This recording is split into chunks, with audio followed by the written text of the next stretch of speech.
Hello everybody, it is the Queer Nerd, and I am here with a transition update at long last. It is July 7th, 2021 today, and I had my second weekly shot of testosterone, so I'm like 1 week on testosterone today. That's probably the biggest update. Also, I'm officially 2 years post-op, so my T-date is weirdly, coincidentally, really close to my top surgery date. Cool. But I have a couple other updates and things like that to share today too, so stick around.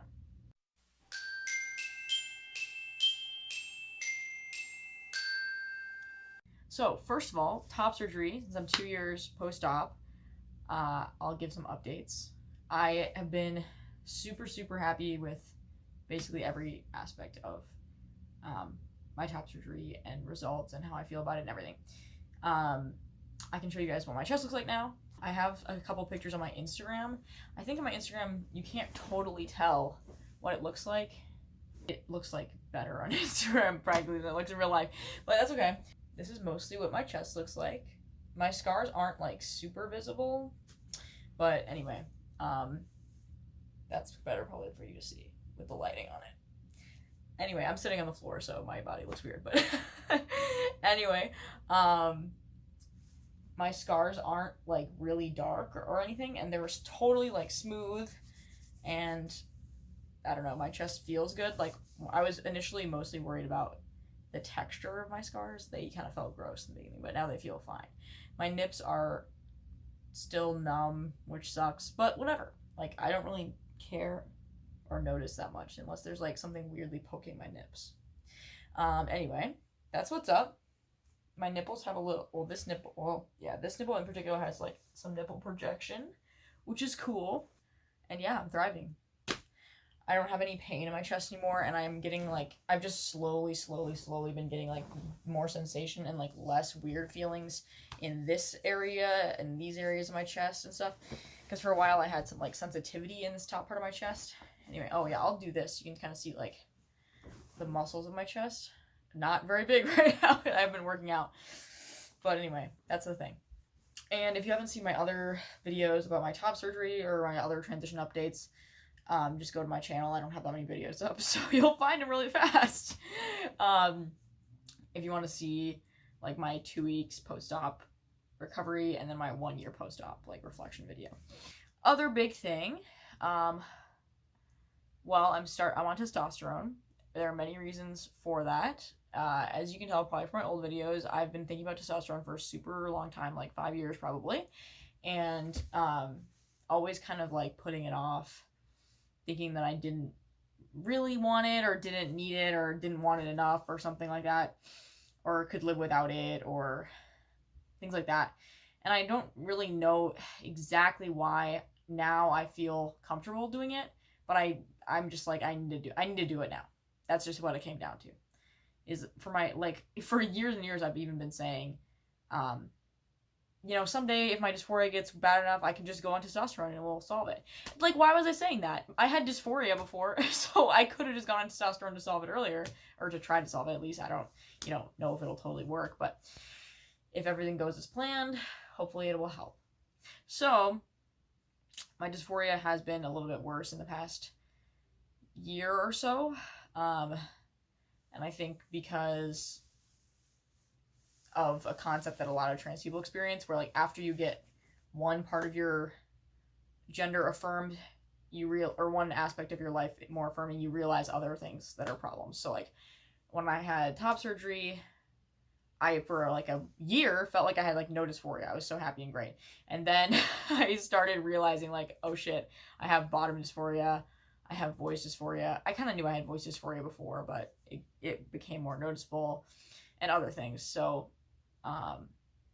yeah, so that was part of it. It was the time now. Like, I still have dysphoria even though I had top surgery, and then there's something I can do about that. So that's what I'm gonna do. Another element is that in, I believe, December of 2020, I finally got on a birth control method to try to stop my monthly cycles. So I'm going to be talking now about like monthly cycles and things like that. So if you don't want to hear about that because it'll be triggering to you, you should not listen to this part of the video. Basically, I started, well, at first I, for a long time, sought out Nexplanon, which is like a birth control implant, because I thought that that would obviously be like the lowest maintenance thing for me to do. And some people that I spoke with, like some medical professionals, told me that that would probably stop my period.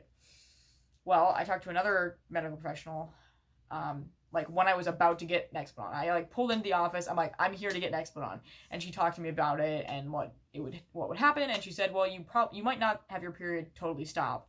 You might stop having monthly periods, but you probably will have breakthrough bleeding, like a lot. You'll probably have like random spotting and like random bleeding all the time.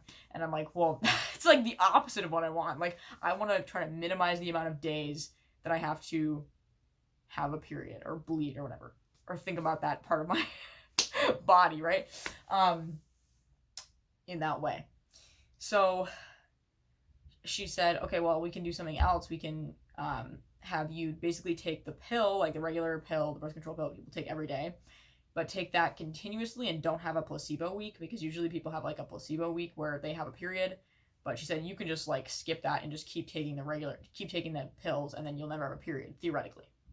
I was like, that sounds good to me. I'll give it a try. Even though I feel weird like taking the pill because it has estrogen in it, I was like, that's weird. Is that going to be a problem for me? She said, it's probably not going to impact your body in like any feminizing way. I'm like, okay. So I tried that. I started, well, okay, also for background, in case anyone's new to the channel, I previously had very infrequent periods. So I started my cycles when I was like 15, and then I had cycles like every 6 months or something like that for many years. And then I started like 2 years ago or something like that. I started having my cycles like every 2 months or something like that. Or I'd bleed like every 2 months. So I was like, oh shit, like I need to, like, I want to go back to having it only every 6 months, right? Like, I'm sure even cis women probably would relate to that. Like, you don't really want to have it every month, right?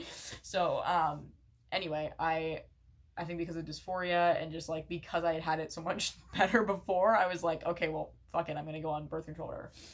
But I started taking the pill in December. I started it when I started a period. And basically the worst thing possible happened. Like, my worst nightmare happened. I kept bleeding and kept bleeding and kept bleeding.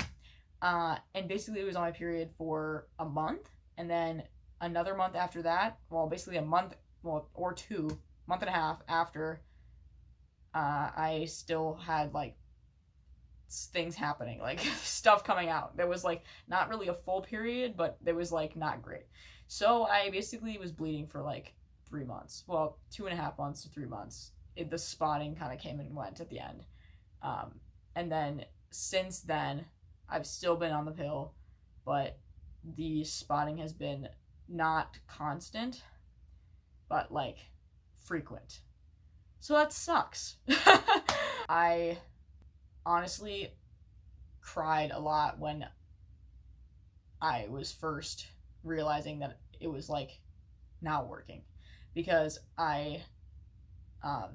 well, they did tell me like you might bleed, you might, you know, when you first start taking the pill, you might bleed for longer than normal, you might have like some spotting and things like that. That's like normal. I'm like, okay, so if I have my period for 2 weeks, like that's fine, whatever, I'll take one for the team for a future age ring. But so after 2 weeks of bleeding every day, like a full ass period worth of bleeding every day, I called and they said that kind of stuff could happen for up to 3 months on the pill. That's like normal. It's normal for that to happen for 3 months. So I'm like, oh my fucking God, how am I going to do this? Like, am I going to be able to survive this for 3 months? What if it just stops? That would be cool. What if I have to do this for 3 months? And then the other thing was like, all the other forms of birth control that I could try would have a similar risk. So it's not like I could have just stopped the pill and tried Nexplanon. Nexplanon could have had the same side effect. So that was not great. I was really sad. I felt honestly disgusted by my body for a month at least. And then I kind of got used to it, but not really. Another thing the only way I made it through that, seriously, the only way I made it through that was period underwear from Aisle, which I'll show you right now, pair of mine. So these are period underwear. These are clean, obviously. That are in the boxer brief style. They have a couple different styles, but he saved my fucking life because, first of all, money-wise, like, I didn't have to buy either pads or tampons or, like, liners. Like, I could have, there were many times, many days, many weeks where I could have gotten by just wearing a liner, and I didn't have to buy liners because I could just wear, I have 3 pairs of these, so I, can wash them in enough time. And always have them clean when I was having the spotting, like, frequently. So these are just a lifesaver because they're so soft and so comfortable. This is literally the only thing that's ever allowed me to forget that I was bleeding, and to not have it impact me, like, physically every moment. Like, I've tried, like, menstrual cups too, and they don't really work well for my anatomy, unfortunately. So this is what works for me. Anyway, if you're also having problems with spotting and stuff, like, would definitely recommend period underwear because they might be kind of not ideal if you're having, like, super heavy flow all the time, because then you're gonna have to probably change it in the middle of the day, or I don't know, you might have to wear, like, a tampon also or something. But for me, my flow, when it was, like, low amounts of stuff coming out of my body, this was, like, super great. Wear it the whole day, don't even have to think about it at all, and wash it and you're good. So great. Also, you can wear it, like, to bed and at night, and it's comfy, and you're not gonna leak because the whole back panel and basically the whole front panel, like, all of this and all of this is, like, gonna protect your sheets, you know what I'm saying? So these are great. So anyway, I'm still, like, having that problem. Hopeful that testosterone will help with, like, the spotting and endless bleeding. Endless, it seems like. 2 other big things. My mental health basically went down the toilet during the pandemic. For the first time in my life, I felt like I was depressed. For the first time in my life, I had a lot of bad thoughts and bad times, like, really bad. I'd always been, like, a really happy person before, and I, like, finally understood, like, what it was like for my friends who were depressed. I'm like, oh my god, like, this is what's going on. This is how it feels to be depressed. And I didn't have, like, I didn't get, like, diagnosed with depression or anything, but I was seeing a therapist, and it was bad. I think when that was really bad, like, it also exacerbated my dysphoria, obviously, and my dysphoria also exacerbated that because I was always thinking, like, oh my god, I'm not going to be able to solve the problem with my bleeding or other aspects of my dysphoria, and it was horrible. I think it was mostly caused by me just being overwhelmed with my life, like, overwhelmed with every aspect of my life, my school, my work, and everything. So when my semester ended in the spring, in May, that was when I started feeling better for the first time. So I have another year of school left in college, so a little nervous for the fall when I have to start doing classes again. Hopefully it'll be all right. I'm trying to, like, moderate my other activities so that I can do a better job of that. Like, I'm only going to have a job, a club, school, and then whatever else, friends and things like that. But last time I was in school, I had more classes and more clubs, and it was a pandemic, so it was horrible. So hopefully that'll be fine. I guess the last thing I need to do an update about is just, like, other dysphoria things I've been experiencing. So, like I said before, basically I started being cognizant of my bottom dysphoria, like, in the last year or so because of, I think, getting more acquainted with my body after top surgery, and also, like, being intimate with people more often, feeling like more comfortable being intimate with people, and then being depressed in the pandemic. So I started, like, experiencing more bottom dysphoria, which honestly was really confusing for me for a while because I thought for the longest time I'd, like, convinced myself that as a non-binary person I was comfortable with my body now that I had top surgery, and I was, like, all good with this, like, androgynous mix of characteristics and stuff. But it turns out that's not the case. So I have bought a couple different prosthetics to try to see what feels comfortable for me, and that's something I'm still experimenting with and seeing if those things really help me, because sometimes it feels like they're more trouble than they're worth. But that's also because I'm not really used to them yet. So, gonna try things out. Will report back if I find any prosthetics and things like that I love. Been watching a lot of Chase Ross videos, like reviews of all of these millions of prosthetics he's used over the years. So yeah, if anybody's like looking for content about that, Chase Ross exists. You probably already know about him if you're watching my channel. I am really lucky to have an awesome partner who is totally willing to explore all these different aspects of my dysphoria and prosthetics and everything like that with me. And he's just the best. And he tries really hard to understand and educate himself, so I'm very thankful for him. I haven't made a scar care video yet. Sorry, y'all. I can do that now, theoretically. I have all my things together. But just a quick update. Like now, for my scars, I just put coconut oil on them, and it's all I do. Anyway, that's all my updates for now. I'll keep you guys updated with my testosterone changes if they happen. Who knows? Thanks for watching, and like and subscribe if you want to follow the channel. Peace.